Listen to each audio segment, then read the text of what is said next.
Hello everyone! Ngayon po tayo magluluto ng soup. Ayan. Mixed na soup with our ingredients. Yan, may mushroom. Pinakuluan ko na. Meron tayong leeks, potato, celery, and tomato. Meron din tayong cabbage.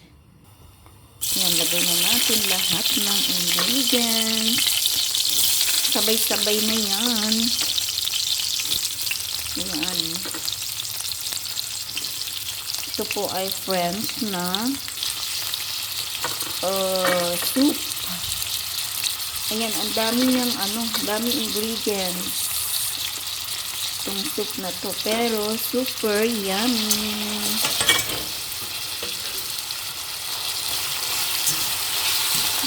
Gisa-gisa.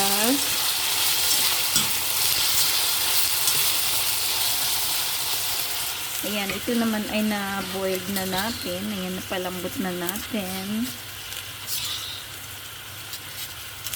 Binabad ko siya ng overnight. And then, pinakuluan ko siya ng 30 minutes. Ayan natin ng salt. Ayan natin ng seasoning. Mix together. Yan yung mushroom, napakuluan ko na rin siya. Pinakuluan ko muna. Kasi siya yung dried na mushroom. Para mas mabango yung ating soup. Yan, ilagay na natin yung ating cabbage. Ginisa-gisa ko lang para mas maano siya. Masarap. Pero sa yung totoong kwan niya pagluluto is pinagsabay-sabay na nila. Pero ako naman ay ginigisa-gisa muna natin. Tsaka natin ibubuhos dyan. Ganyan lang, guys. Yarn.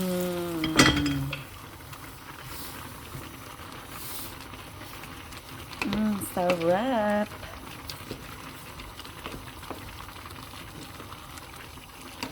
Yan, this is French na soup.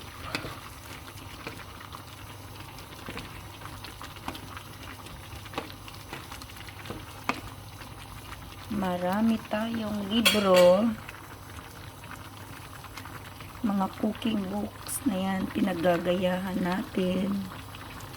Ayan, it's done. Thanks for watching.